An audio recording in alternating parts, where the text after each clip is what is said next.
Happy Father's Day today at the daycare in Lowell ជើញទស្សនាបងប្អូនវាស្អាតផងនេះដែរនោះស្អាត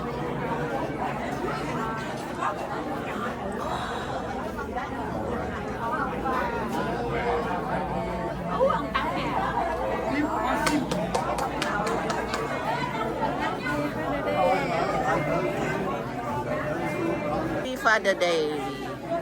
Happy Father Day. Happy Father Day. Happy Father Day. Happy Father Day.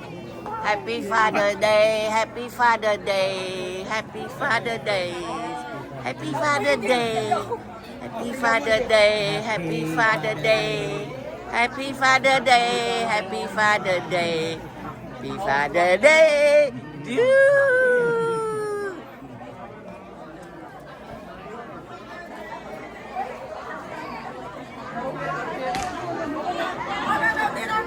Ý canh mà đâu quy bay mà ông anh canh mà đâu hai nhóm ăn men ghế này pha được đấy đấy không xứng tự một lần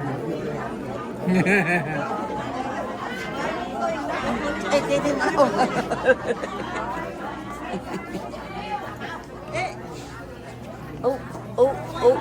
thằng này không thằng này thì vô mà đâu mua mà vô cho đâu nào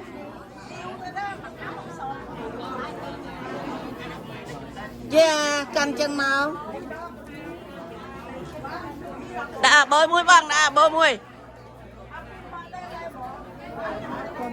Happy Father Day Happy Father Day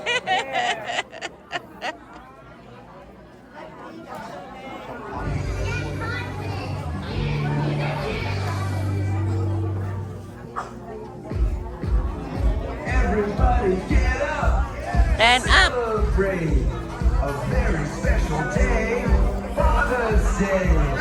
Father's Day Happy Father's Day. Do a dance, do a dance. Happy Father's Day Raise the roof, Happy Father's Day It's my son Happy Father's Day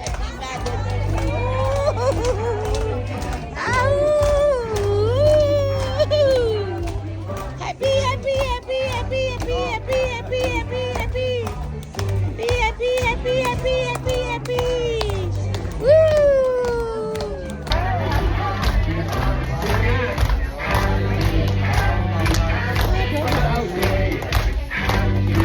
Oh, happy, happy, happy, happy.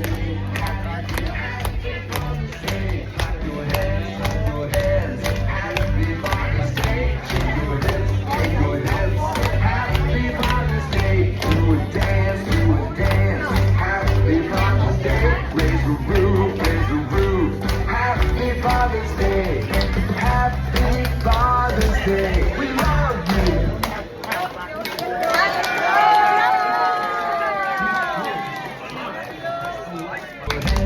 Happy Father's Day. Shake your hips, shake your hips.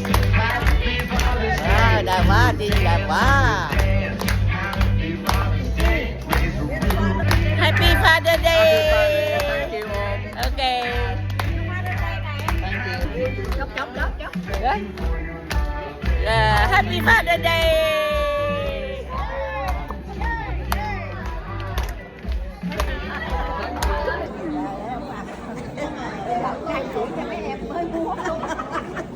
Không mới chỉnh rồi chưa có chuyện mới chỉnh rồi Con Mai chia sẻ con việc nuôi yên lên ăn đi theo ăn đi nhé ăn tiền mà đi trả ăn tiền này trả cái này vừa trả lại thôi là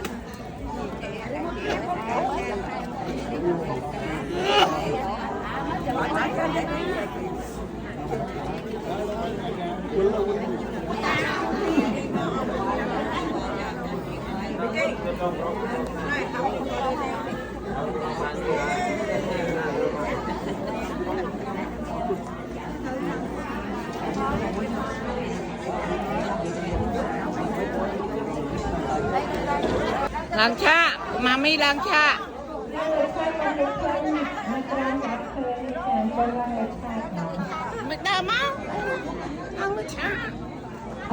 kẹp tập ní mà kẹp tập ní được rồi, kẹp tập ní nha. Tấn Nè đi chứ.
Bác sao tôi chúng ta đây mà đón Tết Bộc Mai, cô chú cho chàng phát tài nữa đi nha. Mời Daddy, con mời chú Nga, con mời chú Long. Dạ, và ơn Phật. So these are the veterans, anh đó mặc y phục đó chuẩn bị cho rồi ha. Bên đây xong là bác mời các chú lên. Dạ.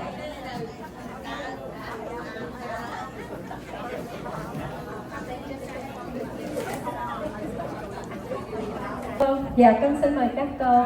So this is our Vietnamese performance they just finished.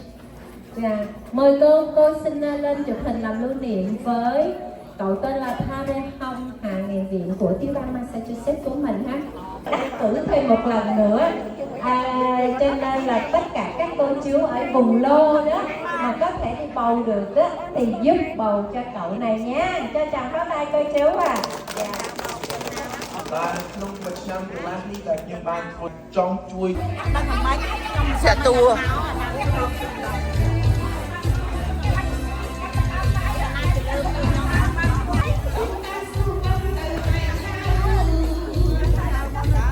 Ngày nay Father Day mình give out vậy. Father Day mình give out today.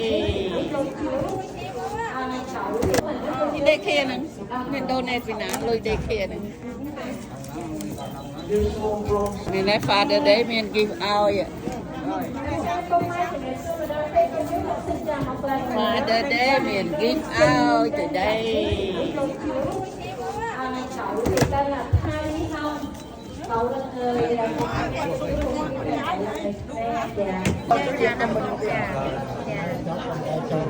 dạ cho mai lên quay lịch mai dạ anh ấy nó con là bị thành con dạ cô sắp hàng dạ Bà con mà. dạ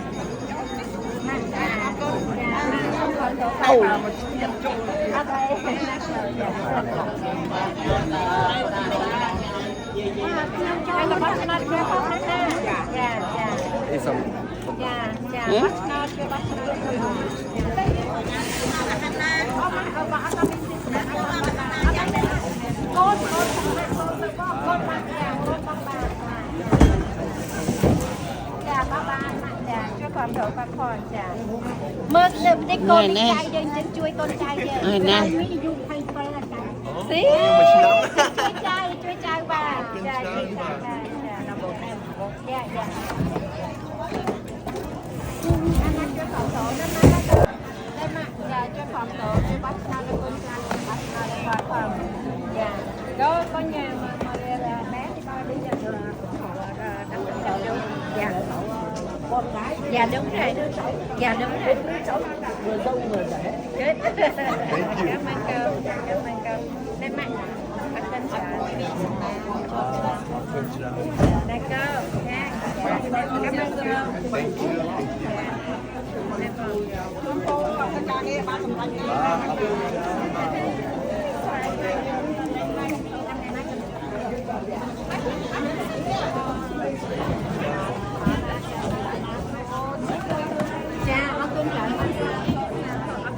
ជួយឲ្យកូនចៅទៅបានឆ្នាំដល់គាត់ផងម៉ែម៉ាក់ចា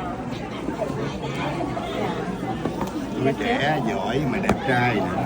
ក្មេងសង្ហាហើយប៉កែ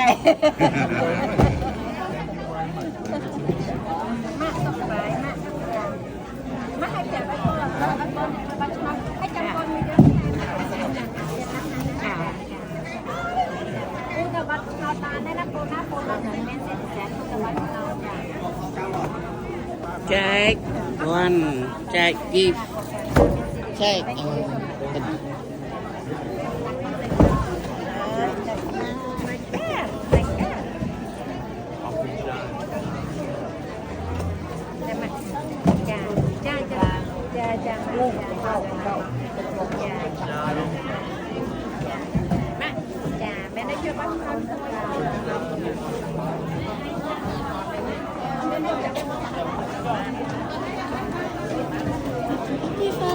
Happy Father Day.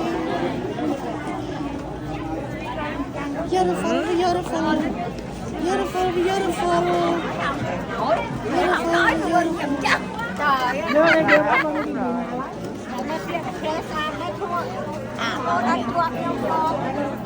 Mama trong chọc đấy. Ok. Ok.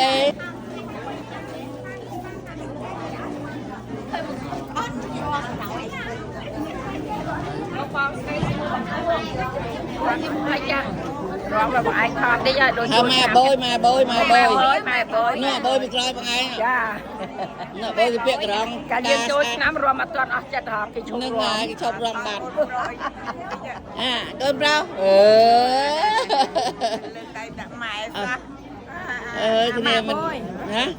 Về đó là bây giờ dùng nói tay na can chưa chuột tay na can cái bố cho tao cái là Chắc. Ở đây cái ai riêng đa ọt khác thì mình ai đa nó thôi cho nó hơi đây ọt khác ao prăng luôn dương á mình đấy dạ mà mang nghiệm này mơ mà mang sát mình đây nia đi sai chu cái sai nia đi cứ mày hai chi hai chi nên coi máy thoát nên coi cái thoát từ về miệng coi bằng cái thoát về đá cái thoát đá ok hai chẳng chọc ấy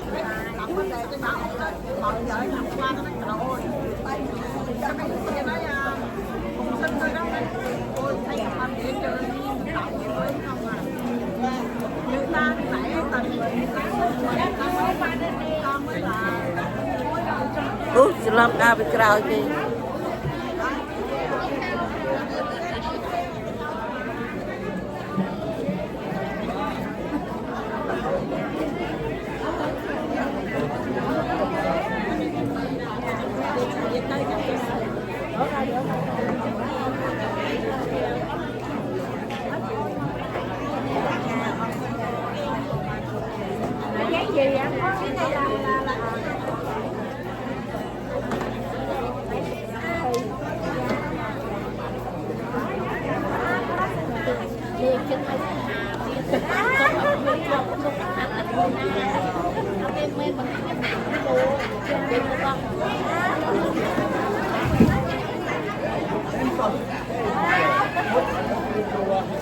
and see you next time.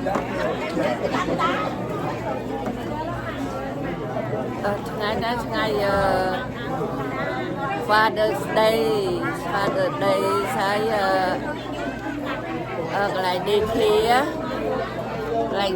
គាត់មានអំណោយចែកចាស់ដូចជាម្សៅស៊ុបមាន់ចាហើយមាននៅ